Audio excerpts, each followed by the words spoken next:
মণ্ডপ নির্মাণে আমরা উপকরণ হিসেবে ব্যবহার করেছি বেশ কিছু যেমন ভুট্টার খোসা, সর্ষে গাছের ছাল, খেজুর গাছের চর্বি, বেগুন গাছের শুকনো ডাল, কচুরি পানার কাণ্ড, পেঁপে গাছের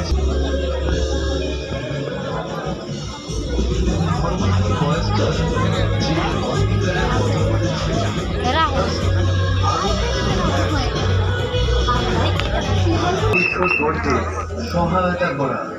এছাড়াও আমাদের সমাজসেবামূলক কর্মসূচিতে রয়েছে বিশেষভাবে সক্ষম অর্থাৎ দিব্যাঙ্গজনদের মধ্যে ওনাদের প্রয়োজনীয় ব্যবহার্য সামগ্রী প্রদান, বিনামূল্যে চক্ষু পরীক্ষা শিবির ও চশমা প্রদান, স্বাস্থ্য শিবির।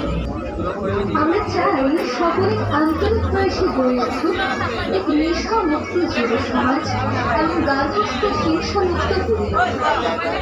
আমরা আশা রাখছি উৎসবের এই দিনগুলোতে আমরা